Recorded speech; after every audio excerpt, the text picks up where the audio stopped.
Good morning students, welcome to my YouTube channel mathematics with Avi Garg. स्वागत है students आप सभी का फिर से मेरे चैनल पर। आज हम लोग पढ़ रहे हैं केस फर्स्ट, जो कि आपका क्या था याद है। केस फर्स्ट हम लोग पढ़ रहे हैं, डिस्क्रिप्शन बॉक्स में भी लिखा हुआ है, आप लोग देख सकते हैं। Study incompressible fluid flow, study incompressible fluid flow with constant fluid properties,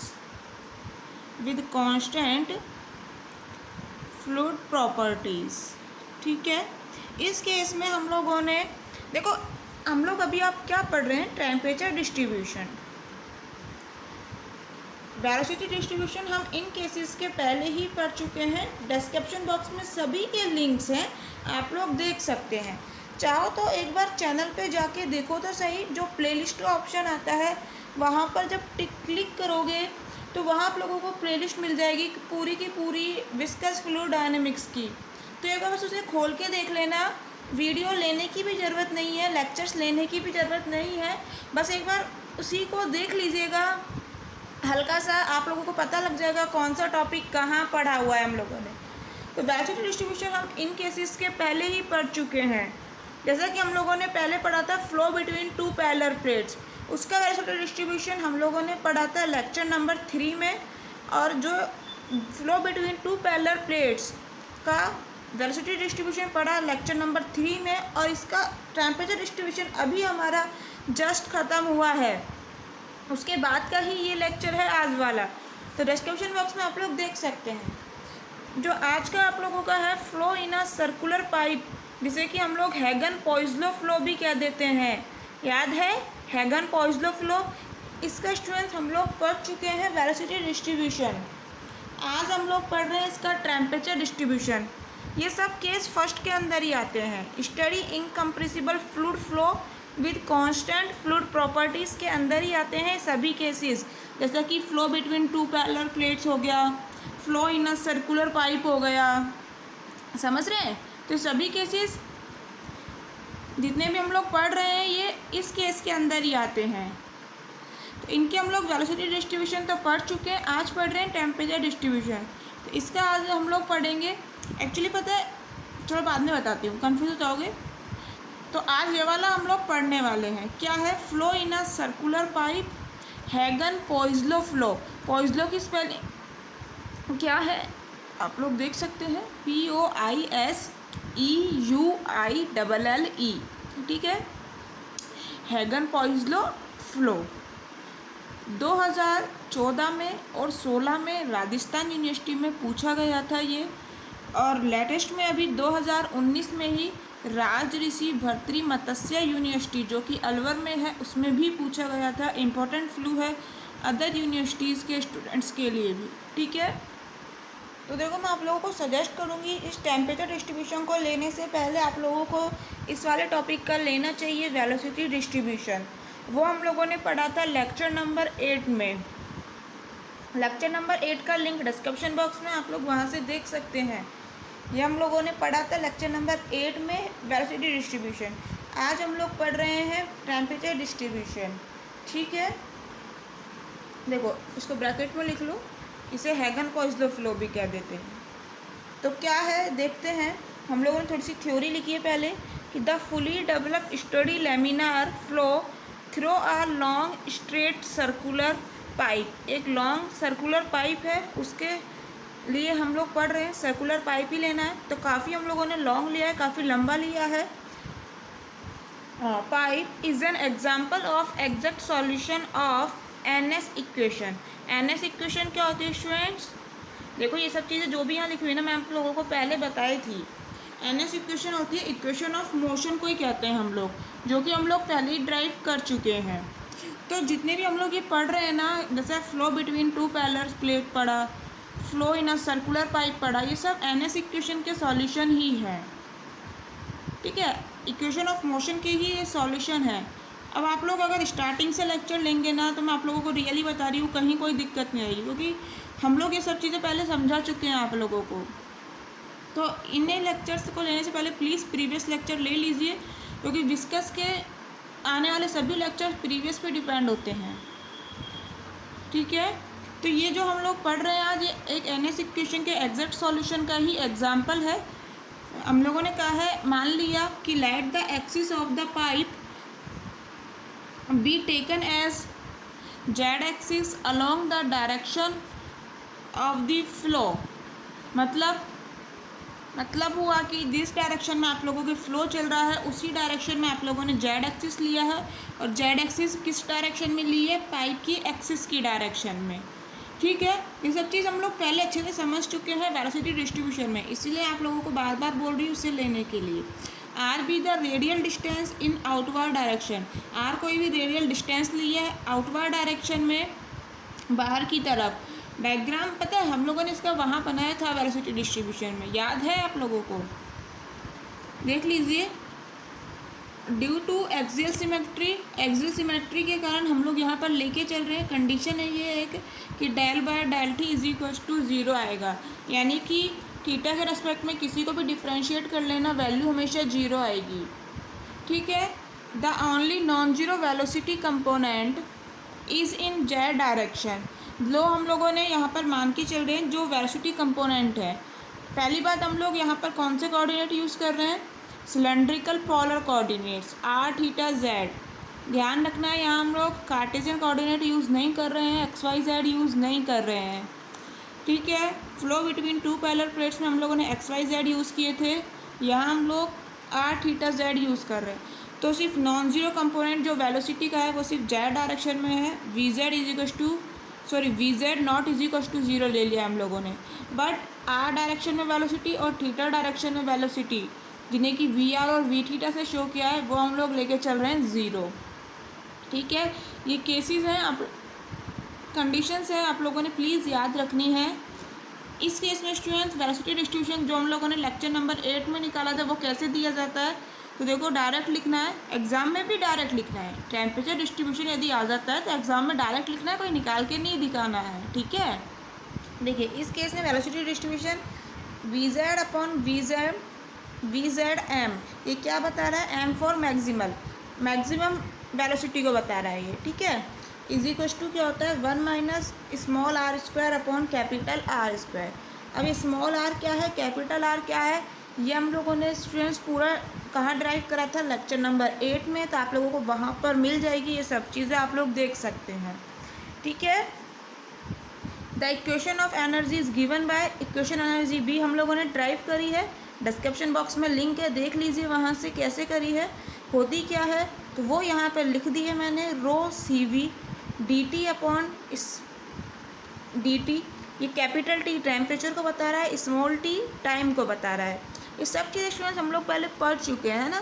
अब देखो मेरे को कोई दिक्कत नहीं है, मैं दोबारा बता दूंगी, लेकिन टाइम वेस्ट होता है actually. Is equal to del Q upon del T plus K del square T plus five. यहाँ पर ये D अपॉन dt क्या होता है, मटेरियल डेरिवेटिव किस तरह से लिखा जाता है, del upon del T plus VR del upon del R plus V theta upon R del upon del theta plus VZ del upon del Z। और जो ये डेल स्क्वायर है ये किस तरह से लिखा जाता है, del square upon del R square plus 1 upon R del upon del R plus 1 upon R square upon del theta square plus del square upon del Z square. बचा क्या, फाइव। तो फाइव किस तरह से लिखा जाता है, उससे पहले ये के बता देती हूँ, ये क्या होता है, ये होता है आप लोगों के पास थर्मल कंडक्टिविटी, ठीक है। और ये T हो गया टेम्परेचर, ये स्मॉल t टाइम हो गया। Q क्या होता है, Q बता रहा है यहाँ आप लोगों को हीट को, ठीक है। तो आप लोग देख सकते हैं मैंने निकाली equation of energy, description box में लिंक है, वहाँ से। हम फाई की बात कर रहे थे, तो फाई होता है डिसिपेशन फंक्शन। इसे पूछा भी गया था मत्स्य यूनिवर्सिटी में छोटे क्वेश्चन में कि डिसिपेशन फंक्शन क्या होता है, तो कई बच्चों को नहीं पता था, तो एनर्जी इक्वेशन में ही आता है फाई। मैंने आप लोगों को बताया था जब एनर्जी इक्वेशन पढ़ाई थी, तो वहाँ बताया था मैंने फाई क्या होता है, फाई होता है डिसिपेशन फंक्शन। और किस तरह से दिया जाता है, तो फाई इज इक्वल टू होता है आप लोगों के पास mu del VZ upon del R का होल स्क्वायर, ठीक है। इसे क्या कहते हैं हम लोग, डिसिपेशन फंक्शन। लिख लीजिए, here phi is viscous dissipation function, DISSIPATION।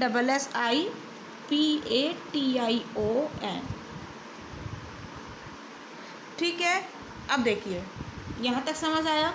यहाँ तक तो हमने कुछ कंडीशन ही लिखी और कुछ नहीं किया। इसके बाद स्टूडेंट्स हम लोग इसमें दो केस पढ़ेंगे, केस फर्स्ट और केस सेकंड। आज हम लोग केस फर्स्ट पढ़ेंगे, नेक्स्ट लेक्चर में केस सेकंड पढ़ेंगे। उसके लिए आप लोगों को यहाँ तक की थ्योरी तो लिखनी ही पड़ेगी। ठीक है, मैंने आप लोगों को पहले बताई थी 2014 और 16 में राजस्थान यूनिवर्सिटी और 2019 में मत्स्य यूनिवर्सिटी में पूछा गया। तो 2014 में पूछा गया था आप लोगों से केस फर्स्ट। ठीक है, तो केस सेकंड की बात हम लोग बाद में करेंगे नेक्स्ट लेक्चर में, तभी बताऊंगी कब पूछा गया कब नहीं। तो दोनों ही केसेस में कोई सा भी आ जाए, यहाँ तक तो सभी दोनों ही केसेस में करना है, उसके बाद अलग अलग है। ठीक है, तो आज पढ़ेंगे हम केस फर्स्ट। केस फर्स्ट में क्या लेके चल रहे हैं, वॉल बोले तो आप लोगों ने सर्कुलर पाइप लिया है। जब एक पाइप है, ये कोई पाइप है सर्कुलर, तो इसकी वॉल भी तो है, ये रही इसकी दीवार, एक दीवार ये रही। ठीक है, तो हम लोग क्या लेके चल रहे हैं, वॉल एट कांस्टेंट टेम्परेचर। जब वॉल कांस्टेंट टेम्परेचर है तो क्या होता है टेम्परेचर डिस्ट्रीब्यूशन, हम लोग वो डिस्कस करेंगे। अब स्टार्ट करें। तो देखो केस फर्स्ट हम लोग पढ़ रहे हैं क्या, if the wall of the pipe is kept at a constant temperature. Kept मतलब रखी गई है। यदि पाइप की वॉल को कांस्टेंट टेम्परेचर पर रखा गया है तब क्या होगा, जब टेम्परेचर कांस्टेंट है तो भैया उसे डिफ्रेंशिएट करोगे जेड के रिस्पेक्ट में तो वैल्यू 0 आएगी। तो ये लो, बातों बातों में एक कंडीशन और आ गई। सभी कंडीशंस माइंड में रखनी है आप लोगों ने, अभी अब जो भी हमने निकाली हैं। ठीक है, समझ आया यहाँ तक। ठीक है, आगे चलते हैं। देखिए मैंने आप लोगों को स्टार्टिंग में बता देते हैं हम क्या पढ़ रहे हैं, स्टडी इनकम्प्रेसिबल फ्लो। तो मोशन स्टडी है, यही लिखा है मैंने यहाँ पर। जब स्टडी इनकम्प्रेसिबल फ्लो पढ़ रहे हो तो उसमें से हमने एक स्टडी वर्ड का यहाँ यूज़ करा है। तो मोशन स्टडी है और फ्लो कहाँ हो रहा है, जेड डायरेक्शन में। ठीक है, ये आप लोगों को मैंने पहले ही बता दिया, फ्लो जेड डायरेक्शन में चल रही है। आप लोगों के बताया था ना अभी थ्योरी में कि जेड डायरेक्शन हम लोगों ने कहाँ लिए, फ्लो की डायरेक्शन में, यानी कि फ्लो कहाँ चल रहा है, जेड डायरेक्शन में। देखो मैं आप लोगों को फिर बोलूँगी, टेम्परेचर डिस्ट्रीब्यूशन देखने से पहले वेलोसिटी डिस्ट्रीब्यूशन वाला लेक्चर ले लीजिए।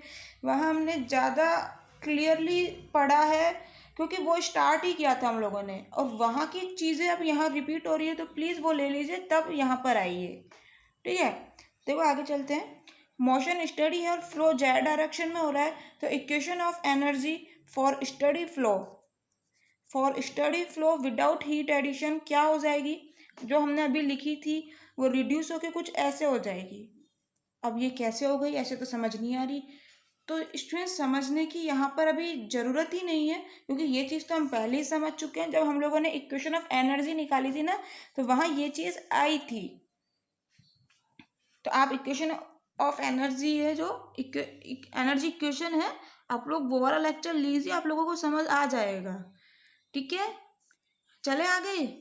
तो ये क्या आ जाती है, इस तरह से इक्वेशन हो जाती है स्टडी फ्लो के लिए without heat addition, rho C V V Z del T upon del Z is equal to K del two T upon del R square plus 1 upon R del T upon del R plus del square T upon del Z square plus mu del V Z upon del R का whole square.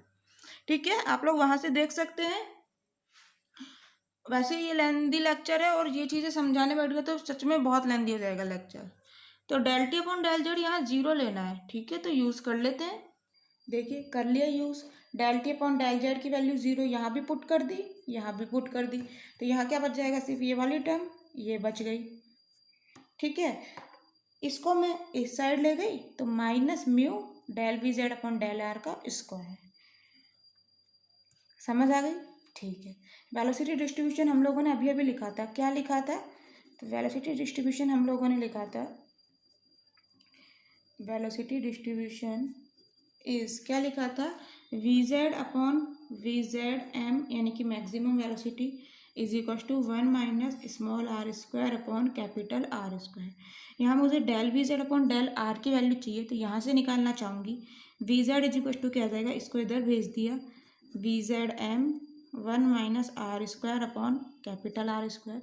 चाहिए क्या, del V Z upon del R. ठीक है, तो are के respect में इसे differentiate कर दिया और कुछ भी नहीं करा, तो क्या आ जाएगा, ये तो मैक्सिमम वेलोसिटी है, एज अ कांस्टेंट बिहेव कर रही है, एज इट इज़ रखी रहेगी। 1 का डिफ्रेंशिएशन 0 हो गया, माइनस आर स्क्वायर का हो जाएगा 2r, और ये स्मॉल आर स्क्वायर कांस्टेंट है, ये एज इट इज़ आ गया। क्या आ गया आप लोगों के पास यहाँ से, -2r अपॉन आर स्क्वायर और वी जेड एम। ठीक है, तो वैल्यू आ गई हमारे पास, यहाँ पर पुट कर दे, क्या आ जाएगा, यहाँ पर आ जाएगा देखो कि आप लोग लिख लीजिएगा, put the value of del V Z upon del R in equation number डाल दीजिए आप इन दिस इक्वेशन। तो क्या आ जाएगा, ये छोटी छोटी चीज़ें तो आप लोग कर ही सकते हैं। 1 upon R del T upon del R is equal to minus mu. क्या वैल्यू आई थी, और इसकी आई थी शायद -2r upon capital R square और मल्टीप्लाई में था वी जेड एम। ठीक है, तो इसको स्क्वायर है, तो क्या आ जाएगा 4 small R square upon capital R की पावर 4 और वी जेड एम का स्क्वायर। ठीक है, ये इक्वेशन आ जाती है आपके पास। ठीक है, अब देखो मैं यहाँ पर इसे पार्शियल डिफरेंशिएशन है ना, इसे टोटल डेरिवेशन में किस तरह से कन्वर्ट करते हो, कर कैसे सकते हो, उसे ये बात समझ नहीं आई। अरे ये बात क्यों नहीं समझ आई, हम लोग डेल अपॉन डेल थीटा को क्या जीरो नहीं लेके चल रहे हैं, ड्यू टू एक्सियल सिमेट्री लेके चल रहे हैं। ये चीज़ हम लोगों ने वेलोसिटी डिस्ट्रीब्यूशन में भी पढ़ी थी। तो यहाँ पर कुछ भी रखो मतलब वैल्यू ज़ीरो आएगी। ठीक है, मैं यहाँ पर टेम्परेचर रखना चाहती हूँ। ठीक है, del T upon del theta zero आ गया। इसका मतलब क्या हुआ कि जो टी है वो थीटा का फंक्शन नहीं है, जब भी तो वैल्यू ज़ीरो आ रही है। अरे 2x का मैं कह रही हूँ y के रेस्पेक्ट में डिफ्रेंशिएशन करो, वैल्यू आएगी ज़ीरो। क्यों, क्योंकि ये y का फंक्शन ही नहीं है, इसमें कहीं y है ही नहीं, तो t में थीटा नहीं है, इसका मतलब यानी कि t थीटा पे डिपेंड ही नहीं करता है, इसलिए वैल्यू ज़ीरो आ रही। ठीक है जी, t इंडिपेंडेंट हो गया थीटा से। अभी अभी मैंने एक चीज़ और लिखी थी कि del T upon del Z भी ज़ीरो है, इसका मतलब तो टी जेड का भी फंक्शन नहीं है। हमारे पास तीन ही तो कोऑर्डिनेट हैं, आर थीटा और जेड। टी ना तो थीटा का फंक्शन है, टी ना तो जेड का फंक्शन है, तो इसका मतलब जो टी है केवल आर का फंक्शन है। तो आप लोग लिख दीजिएगा, since this is equal to zero and this is equal to zero, so hence T is only function of R. जब केवल आर का ही फंक्शन है ये, तो पार्शियल डिफरेंशिएशन की ज़रूरत ही क्या है, टोटल डेरिवेशन ही लिख लेते हैं हम लोग। पार्शियल डिफरेंशिएशन जब यूज़ करते हैं जब एक से ज़्यादा का फंक्शन हो, यहाँ केवल आर का ही फंक्शन है, तो ये क्या हो जाएगा, ये हो जाएगी टोटल डेरिवेशन में change, K D two T upon D R square plus 1 upon R D T upon D R is equal to minus mu 4r square upon capital R की पावर 4 वी जेड एम का square. समझ आया। अब थोड़ा सा solve कर रहे हैं और कुछ भी नहीं, के को डिवाइड में भेज देते हैं, तो D two T upon D R square plus 1 upon R D T upon D R is equal to minus mu V Z M square.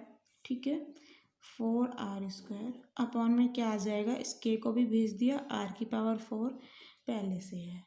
ठीक है, मुझे इसको कुछ लिखना चाहती हूँ, तो लेकिन इसको लिखने से पहले इधर आर को भेजना पड़ेगा तभी लिख पाऊँगी।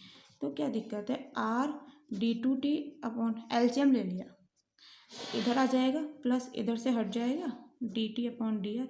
एलसीएम लिया यानी कि अपॉन में आर है, तो उसे यहाँ भेज दो, तो ये आर क्यूब हो जाएगा, तो -4r³ अपॉन आर की पावर 4 के म्यू और वी जेड एम का स्क्वायर। कोई दिक्कत तो नहीं लग रही, कुछ भी नहीं, आर से पूरी इक्वेशन को मल्टीप्लाई किया है, तो यहाँ पर आर आ गया, यहाँ मल्टीप्लाई करा तो कैंसिल हो गया, यहाँ मल्टीप्लाई कर दिया तो आर क्यूब हो गया। क्लियर। अब मुझे बताना, क्या मैं इसको कुछ ऐसा नहीं लिख सकती क्या, D by D R D T upon D are. अरे दो फंक्शन ही तो हैं आर के, उन्हें आर के रेस्पेक्ट में डिफ्रेंशिएट कर रही हूँ, तो क्या नहीं कर सकती फर्स्ट और सेकंड फंक्शन को, फर्स्ट फंक्शन को रखा सेकंड को डिफ्रेंशिएट करो, ये कर दिया, आर को रखा सेकंड का डिफ्रेंशिएशन, प्लस क्या होता है सेकंड फंक्शन को रखो, फर्स्ट का डिफरेंशिएट। तो सेकंड फंक्शन को रखा D T upon D are को, आर का डिफरेंशिएशन हो गया 1। ठीक है, 1 है यहाँ पे, कोई दिक्कत नहीं है। ये वाली टर्म यहाँ पर एज इट इज़ लिख लीजिएगा। ठीक है आप लोग। अब इसे मैं कह रही हूँ इंटीग्रेट कर दो। मुझे भैया टेम्परेचर चाहिए, टेम्परेचर यहीं से निकलेगा, ये डिफरेंशिएशन के अंदर है, इंटीग्रेट किए बिना नहीं निकल पाएगा। तो integrating with respect to R ही है। तो डिफरेंशिएशन है, इंटीग्रेट कर रहे हो तो यानी कि डिफरेंशिएशन हट जाएगा, क्या बचेगा R D T upon D R is equal to, ये सारी टर्म कांस्टेंट है, सिर्फ आर का होगा इंटीग्रेशन। तो -4 म्यू वी जेड एम का स्क्वायर अपॉन आर की पावर 4 के, सब कांस्टेंट है, आर का हो जाएगा आर की पावर 4 अपॉन 4। ठीक है, ठीक है जी। अब क्या करना है, इंटीग्रेट करा है तो एक कांस्टेंट ऑफ इंटीग्रेशन भी आना चाहिए, ऐड कर देते हैं C1। मुझे यहाँ से टेम्परेचर चाहिए तो भैया एक बार और इंटीग्रेट करना पड़ेगा, उससे पहले आर हटा देती हूँ। तो आर यहाँ से कैंसिल आउट होके यहाँ क्या बदल देगा आर क्यूब। तो D T upon D R is equal to आ जाएगा 4 से 4 कैंसिल कर दो, minus mu V Z M का स्क्वायर अपॉन आर की पावर 4 के, और यहाँ बच जाएगा आर क्यूब, और प्लस में यहाँ क्या आ जाएगा, आर को डिवाइड में भेज रहे हो ना, तो एक आर यहाँ भी तो आएगा C1 अपॉन आर। कुछ नहीं, पूरे में आर से डिवाइड करा है तो यहाँ से कैंसिल हो गया, यहाँ आर क्यूब बच गया और यहाँ पर आर आ गया। ठीक है, अब एक बार और इंटीग्रेट कर दो, वही विद रिस्पेक्ट टू आर। ठीक है, तो मैं लिख नहीं रही हूँ, क्या टाइम वेस्ट करना, अपन लोग करते हैं। आप लोग लिख लीजिएगा नोटबुक में, again integrating with respect to R, बस अगेन लिखना है, यही पूरी लाइन आएगी। तो एक बार और इंटीग्रेट करोगे तो डिफरेंशिएशन हट जाएगा और क्या दे देगा टी। यहाँ पर आर का क्या हो जाएगा, ये तो कांस्टेंट है, एज इट इज जाएगी पूरी टर्म, आर क्यूब का हो जाएगा आर की पावर 4 अपॉन 4, प्लस C1 तो कांस्टेंट है, एज इट इज आ जाएगा, बट 1 अपॉन आर का हो जाएगा लॉग आर। एक बार और इंटीग्रेट करा है तो भैया कांस्टेंट भी तो ऐड करना पड़ेगा इंटीग्रेशन, तो वो कर दिया C2। टेम्परेचर तो आ गया, अरे यहाँ कैसे छोड़ सकते हो, ये अननोन है, इनकी वैल्यू निकालो भैया, कांस्टेंट है ये, इन्हें कैसे डिटरमाइन करें, हमारे पास तो कुछ कंडीशंस भी नहीं है कि ऐसी टी और आर में कंडीशन लगा के हम C1 और C2 निकाल दें। अरे कंडीशन क्यों नहीं है, हम लोग स्टूडेंट्स यहाँ मान के चल रहे हैं कि जो वॉल है कांस्टेंट टेम्परेचर पर है, यही माना था केस फर्स्ट में। तो डायग्राम बनाओ, तो इस तरह का कुछ डायग्राम बनेगा, ये एक पाइप हो गया, वॉल कांस्टेंट टेम्परेचर है, तो ये एक पाइप है, तो ये इसकी वॉल हो गई, ये इसकी दीवारें हो गई, यहाँ टेम्परेचर कांस्टेंट हम लोगों ने कह दिया T0 है। ठीक है, ये जेड डायरेक्शन हो गई, और मैंने कहा था ना आर कहाँ है, आर क्या है, रेडियल डायरेक्शन आउटवर्ड, तो ये बाहर की तरफ आर हो गया। और ये मैंने यहाँ एक थीटा और एंगल लिया, ये देखो कुछ भी नहीं है, ये जो आर है ध्यान से समझना है, और जो ये लाइन है इसके बीच का ही एंगल है थीटा। ये शायद क्लियर नहीं है, ये एंगल थीटा है, ये वाली लाइन और ये जो लाइन है, ये जो लाइन है ना, ये जो लाइन है इसके बीच का ही एंगल जो ये है, ये हम लोगों ने लिया है थीटा। ठीक है, समझ आया। डायग्राम स्टूडेंट्स एग्जाम में बना के आने हैं, नहीं तो नंबर कट सकते हैं, मैंने आप लोगों को पहले ही बताया है।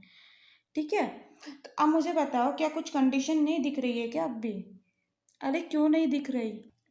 अच्छा मैंने यहाँ पर आर नहीं लिखा, शायद वेलोसिटी डिस्ट्रीब्यूशन में तो लिखा था आर, देखो सिलेंडर की कुछ भी नहीं, रेडियस है, एक सिलेंडर लिया है तो आर कोई रेडियस भी होगी, तो यहाँ पर जो इस कैपिटल आ रही है क्या है, ये रेडियस है सिलेंडर की, R is radius of cylinder. ठीक है, तो रेडियस कैसे लिखोगे, ये जो लाइन है यही तो है आर, रेडियस यही तो है सिलेंडर की, ये तो हम लोग छोटी क्लासेस में पढ़ते हैं ना, रेडियस सिलेंडर वगैरह सब चीज़ कौन वगैरह। ठीक है, तो क्या अब भी कंडीशन नहीं दिख रही, ये टीएम क्या है, मैक्सिमम वेलोसिटी है एक्सिस पर, पाइप की एक्सिस पर, ये पाइप की एक्सिस हो गई, इस पर टीएम टेम्परेचर है, मैक्सिमम टेम्परेचर है। तो अब तो कंडीशन दिख चुकी है स्टूडेंट्स, सोच लो, इतने मैं लिख लेती हूँ, here C1 and C2 are arbitrary constants. सोचिए सोचिए, आप लोगों ने ही बतानी है. Constants to be determined by boundary conditions, by shortcut में लिख लेते हैं, by boundary conditions. क्या? मुझे तो कुछ ऐसा लग रहा है जब r की वैल्यू 0 है, यानी कि यहीं पर है जब r, जब t कोई भी फाइनाइट होगा. यहाँ पर t की वैल्यू जब r यहाँ पर है 0 है, जब t कुछ ना कुछ नंबर होगा फाइनाइट. लेकिन जब ये r की वैल्यू कैपिटल R हो गई, यानी रेडियस के बराबर हो गई सिलेंडर की, यानी कि यहाँ पर आ गए, जब ये रेडियस है r की जगह कैपिटल R, यानी कि यहाँ पहुँच चुके हो, तब क्या हो जाएगा t, जब t नॉट हो जाएगा. हमें दिख रहा है ये भी तो रेडियस है यहाँ से यहाँ तक की, तो जब ये r के बराबर जाएगा तो t नॉट नहीं है क्या. आ गई दो कंडीशंस. दोनों कंडीशन का यूज़ करेंगे, C1 और C2 की वैल्यू निकालेंगे. R की जगह 0 रखा, t कोई भी फाइनाइट है, ठीक है, तो यहाँ पर t रहेगा एज इट इज, कोई भी फाइनाइट नंबर है. R की जगह 0 लिखने पे ये 0 हो जाएगा. ये क्या आएगा, log 0. log 0 क्या होता है, log 0 डिफाइन ही नहीं है स्टूडेंट्स, अनडिफाइन है. आप लोग गूगल करके देख लो, मेरी बात पे विश्वास नहीं है तो log 0 की वैल्यू हम लोग नहीं निकाल सकते. तो log 0 नहीं निकाल सकते मतलब इनफाइनाइट आ जाएगा. तो यहाँ इनफाइनाइट, यहाँ पर कह रहे हो फाइनाइट है. हाउ कैन बी पॉसिबल, ये दोनों टर्म भैया इक्वल है. तो इसका मतलब क्या हुआ, इसका मतलब है C1 0 है, यानी कि ये टर्म है ही नहीं. समझ रहे हो. देखो मैं लिखती हूँ. देखो फर्स्ट कंडीशन हम लोग यूज कर रहे हैं कौन सी, एट r बराबर 0 पे t is equal to finite. ठीक है, यूज करिए. t की जगह finite is equal to r की जगह 0 लिखा, ये टर्म 0 हो जाती है, प्लस C1 log r की जगह 0 रखा प्लस C2. log 0 की वैल्यू अनडिफाइंड है स्टूडेंट्स, यानी कि हम लोग कह रहे हैं इन्फिनिटी है, तो इनफाइनाइट आ जाएगा. इनफाइनाइट को C1 से मल्टीप्लाई करा इनफाइनाइट, इनफाइनाइट में कुछ भी ऐड करा इनफाइनाइट. तो यानी कि आप लोगों के पास कुछ ऐसा बन जाएगा, finite is equal to infinite. How can be possible, यहाँ कह रहे हो फाइनाइट इनफाइनाइट के इक्वल हो गया, क्या मतलब, क्या चल रहा है ये पॉसिबल नहीं है. ये कब पॉसिबल नहीं है, ये जब पॉसिबल नहीं है जब ये टर्म 0 हो जाए. अगर ये टर्म 0 हो गई तो चक्कर ही खत्म है इनफाइनाइट का. तो इसका मतलब ये टर्म 0 कब होगी, इस टर्म में तो दो ही चीज़ें हैं, ये तो होना नहीं है 0, इसका मतलब C1 0 है. अगर C1 0 हो गया तो फाइनाइट इज इक्वल टू क्या आ जाएगा, C2. ठीक है, C2 कोई भी फाइनाइट नंबर होगा. यहाँ से क्या दिक्कत आ रही है, तो फर्स्ट कंडीशन से हमारे पास C1 की वैल्यू आ जाती है 0. कंडीशन सेकंड यूज़ करते हैं, एट r बराबर capital R t is equal to T not. तो यहाँ से क्या आ जाएगा, यहाँ से वैल्यू आएगी T not is equal to R की जगह रखना है कैपिटल R. ठीक है, देखो एक चीज़ देखो, यहाँ कैपिटल R रखोगे, R की पावर 4, यहाँ भी तो R की पावर 4 है, कैंसिल हो जाएगी. छोड़ो, टाइम बचाना है हमें, डायरेक्ट ये बची कुछ टर्म लिख देते हैं, माइनस म्यू VZM का, सॉरी ये स्क्वायर है, VZM का स्क्वायर और अपॉन में 4k. ठीक है, C1 की वैल्यू 0 है, छोड़ो, प्लस में क्या है C2. हमें वैल्यू किसकी निकालनी, C2 की. ठीक है, इसको इधर भेज दो, तो C2 इज इक्वल टू, ये माइनस है, इधर जाके प्लस हो जाएगा, प्लस म्यू VZM का स्क्वायर, ठीक है, अपॉन में 4k. C1 और C2 दोनों की वैल्यू आ गई, तो दिक्कत क्या है भैया रखने में. सो t इज इक्वल टू क्या आ जाएगा, t में रख देते हैं हम लोग, t इज इक्वल टू आ जाएगा, ये वाली टर्म तो एज इट इज आ जाएगी, minus mu VZM square upon r की पावर 4k, ब्रैकेट में है स्मॉल r की पावर 4 अपॉन 4, प्लस रखना है C1 की वैल्यू जो कि 0 है, मत रखिए, C2 की वैल्यू रख दीजिए. तो प्लस में C2 क्या है, T naught plus mu VZM का स्क्वायर अपॉन में 4k.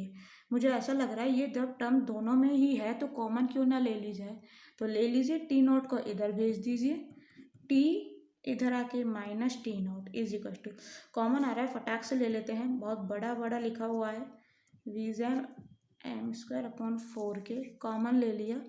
ये पूरी टर्म जब कॉमन ले ली तो यहाँ पर 1 बचा, माइनस क्या बचा भैया, ये 4k कॉमन गया, स्मॉल आर की पावर 4 अपॉन कैपिटल आर की पावर 4, ये बच गया।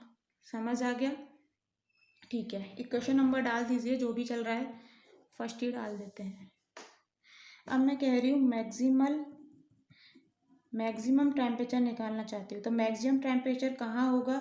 मैक्सिमम टेम्परेचर होगा इज ऑन द, अभी बताया था मैंने, axis of the pipe, is on the axis of the pipe.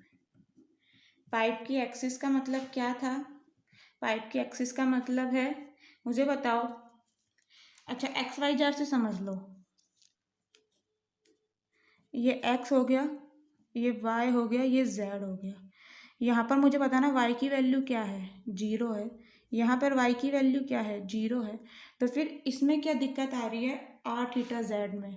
जब हम एक्सिस पे बात कर रहे हैं तो आप लोगों ने डायग्राम देखा था ना अभी, किस तरह से था, ये था, ये पाइप हो गया, ठीक है, ये आप लोगों के पास जेड एक्सिस हो गई और ये हो गया आर। तो एक्सिस पे, पाइप की एक्सिस पे यहाँ पर आर की वैल्यू क्या है, यहाँ 0 ही तो है। तो बस यही कंडीशन लेनी है कि जब आर बराबर 0 है तो टी इज इक्वल टू, हम लोग क्या कहते हैं, मैक्सिमम होगा, उसे मैं टी एम से शो कर रही हूँ, एम फॉर मैक्सिमम।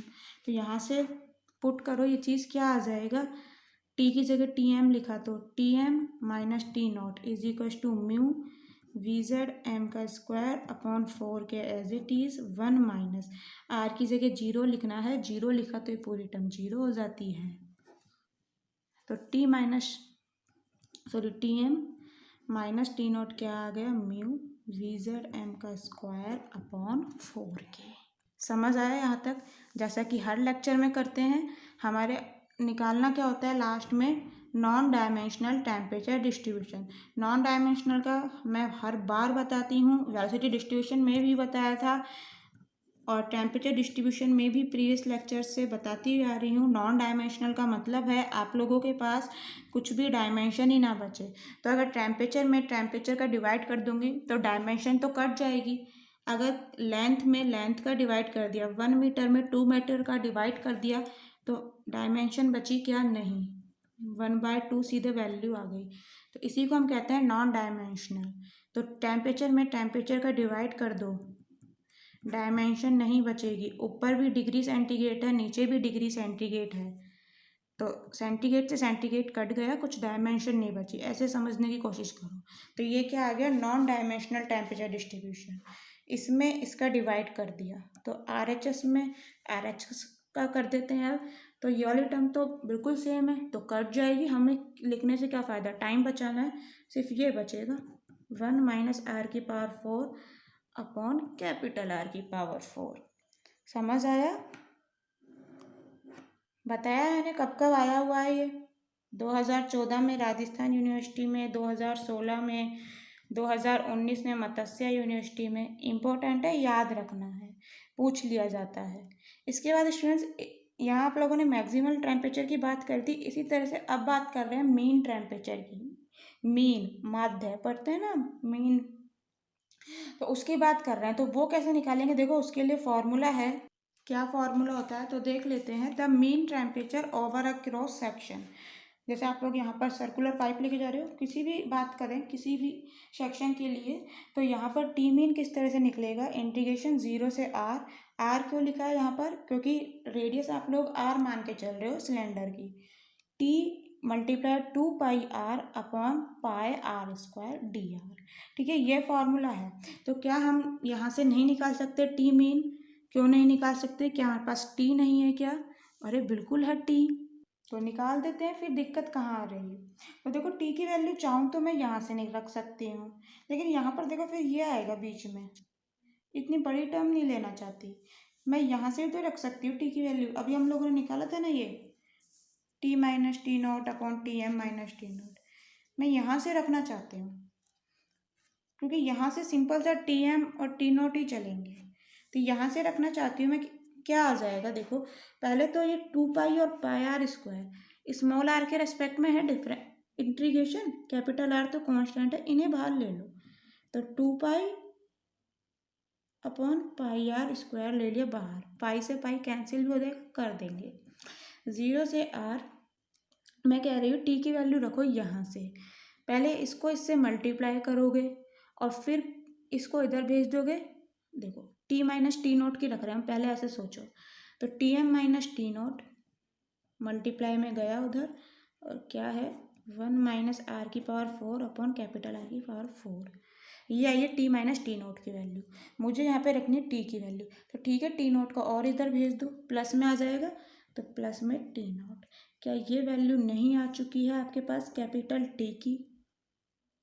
अलग से निकाल के देख लो, क्या दिक्कत है, अभी तो टाइम है, एग्जाम में ही तो कम रहता है टाइम, यही आएगी, निकाल लीजिए। आर के रेस्पेक्ट में हमें करना है यहाँ इंटीग्रेशन, तो कर देते हैं, क्या दिक्कत है देखो। अच्छा टी की वैल्यू रख ली, स्मॉल आर तो रह ही गया, पहले आर से अंदर पूरे में मल्टीप्लाई कर लेते हैं, 2 अपॉन कैपिटल आर स्क्वायर, 0 से R, T M minus T naught multiply में आर दिया और इधर से 1 से ही मल्टीप्लाई कर दिया। अच्छा इधर से बाद में कर लेना, पहले इसको अंदर भेज दो, T M minus T naught into 1 आएगा, ठीक है, माइनस में क्या आएगा, T M minus T naught into में ये वाली टर्म आर की पावर 4 अपॉन कैपिटल आर की पावर 4, प्लस में क्या है टी नोट। अब स्मॉल आर से मल्टीप्लाई करना है पूरे टर्म को, ब्रैकेट को, तो ये स्मॉल आर आ गया, यहाँ आर की पावर क्या हो जाएगी 5 हो जाएगी, और ये आ गया स्मॉल आर। अब आर के रिस्पेक्ट में करना है इंटीग्रेशन, अब तो कर दो जल्दी से। आर का क्या हो जाएगा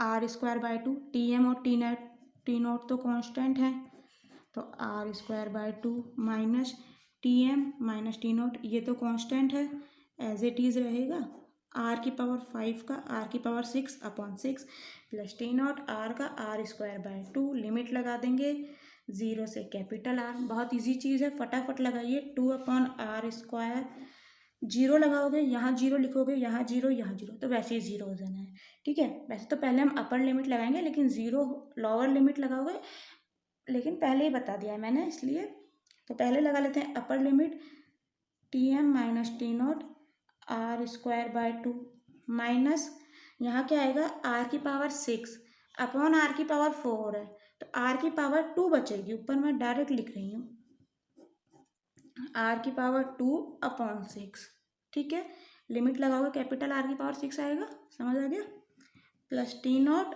आर स्क्वायर बाय 2, 0 लगाओगे आप लोअर लिमिट, तो ये वैसे ही 0 हो जाने हैं, कोई आवश्यकता नहीं है लगाने की। क्या कुछ कॉमन आ रहा है क्या? बिल्कुल आ रहा है, मुझे तो साफ दिख रहा है, R square by 2, 2 upon R square by 2 मैं ले रही हूँ बाहर कॉमन, ये ले लिया, क्या बच जाएगा अंदर, T M minus T naught minus R square by 2 लिया है कॉमन, तो यहाँ 3 तो बचा ही है, T M minus T naught by 3 plus में आर स्क्वायर बाय 2 बाहर गया, टी नॉट, आर स्क्वायर से आर स्क्वायर गया, 2 से 2 गया, अंदर सिंपल कैलकुलेशन है, 3 एलसीएम लो और सॉल्व कर लो, मैं डायरेक्ट लिख दूँ, ये तो बहुत छोटी सी चीज़ है, आप लोग कर सकते हैं, तो क्या आ जाएगा 2/3 टी एम, ठीक है, और देखो टी नॉट, हाँ आप लोगों के पास आ जाएगा टी नॉट बाय 3, सॉल्व कर लो आराम से आ जाएगा आप लोगों के पास। देखो ये माइनस टी नॉट है, ये प्लस टी नॉट है, ये तो वैसे ही कट गए, यहाँ से क्या आएगा 3 टी एम और माइनस क्या है टी एम, तो 2 बचा, 2 टी एम बाई 3, और यहाँ से टी नॉट से टी नॉट तो कट ही चुका है, ये माइनस माइनस प्लस हो गया, टी नॉट बाई 3 ये आ गया, ठीक है।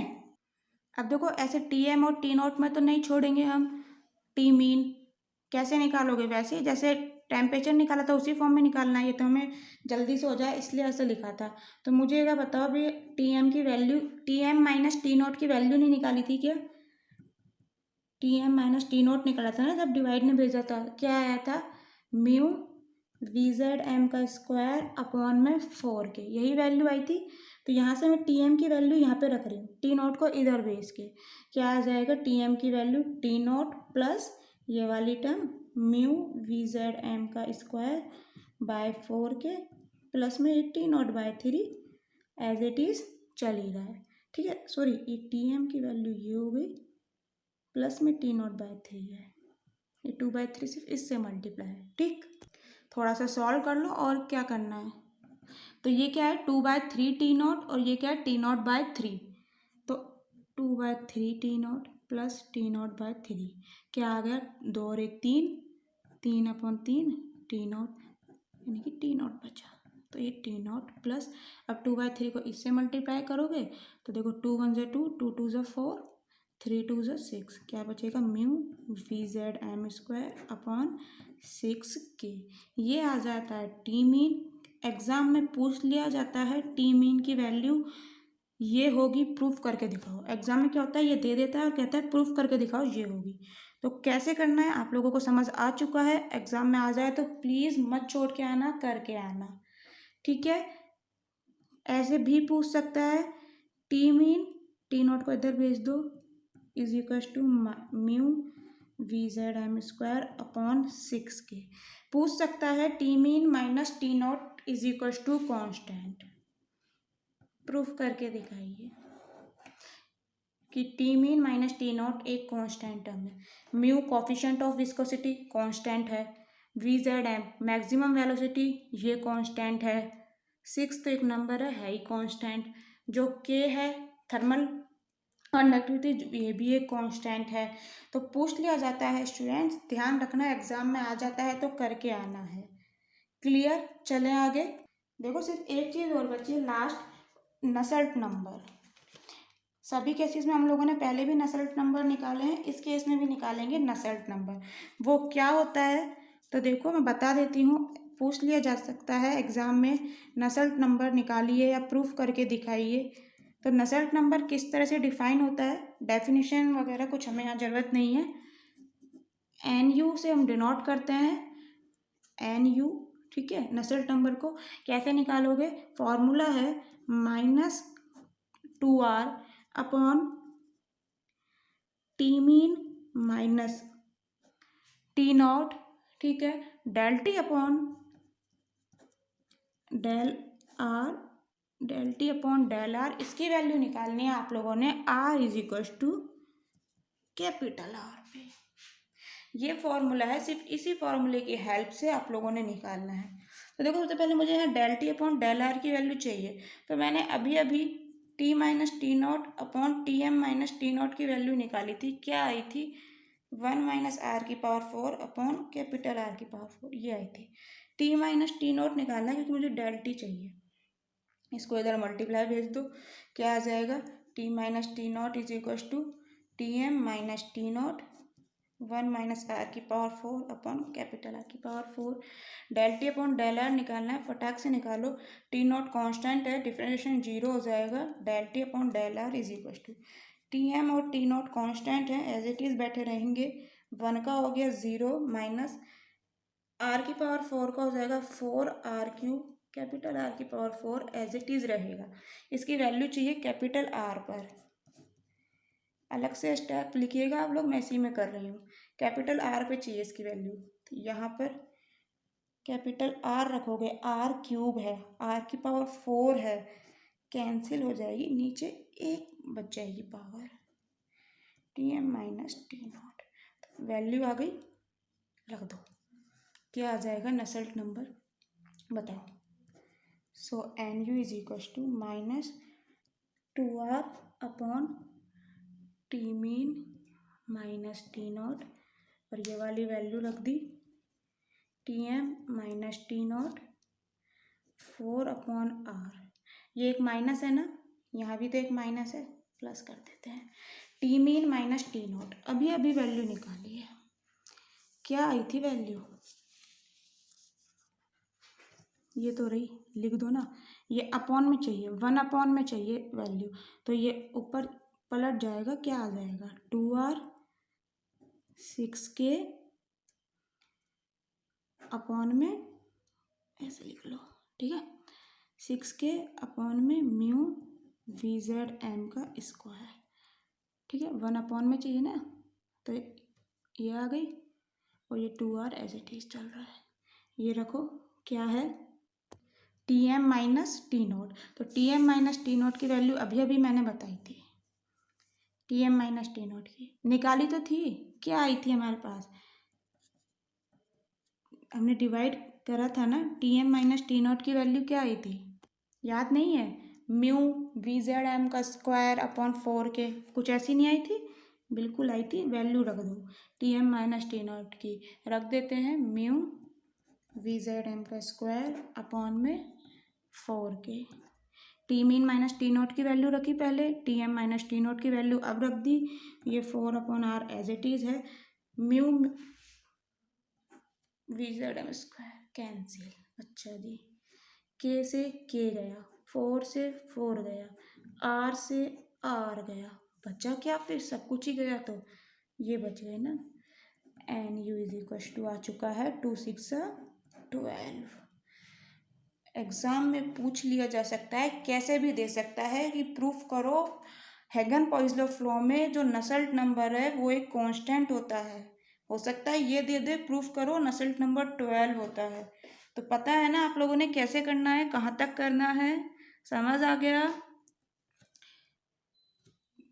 बचा कुचा जो इसका बचा है केस सेकंड, जो कि राजस्थान यूनिवर्सिटी में 2016 में पूछा गया था, इम्पोर्टेंट है, हम लोग पढ़ेंगे नेक्स्ट लेक्चर में, काफ़ी लेंदी हो चुका है लेक्चर पहले ही, एक बार में सब कुछ नहीं पढ़ना है कि सब कुछ दिमाग में खो जाए, कुछ पता ही नहीं क्या पढ़ा था हम लोगों ने, धीरे धीरे पढ़ेंगे चीज़ें समझते हुए, तो नेक्स्ट लेक्चर में पढ़ेंगे हम लोग केस सेकंड, तब तक के लिए इसकी प्रैक्टिस कीजिए, अगर विस्कस की प्रैक्टिस करोगे तभी एग्जाम में नंबर आ सकते हैं, नहीं तो पॉसिबल ही नहीं है नंबर आना, इतना कुछ है विस्कस में, सच में कंफ्यूज हो जाओगे, बाद में पढ़ा नहीं जाएगा, इसलिए साथ के साथ पढ़ते चलो, एग्ज़ाम कभी भी हो सकते हैं, अगस्त में हो सकता है, जुलाई के लास्ट में शुरू कर दे, तो प्लीज़ पढ़ते रहिए, एग्ज़ाम होंगे कंफर्म है, ठीक है, सेकेंड ईयर और थर्ड ईयर के एग्ज़ाम होंगे, फर्स्ट ईयर को प्रमोट किया जा सकता है but second year third year को नहीं करेंगे, इसलिए पढ़िए, क्लियर।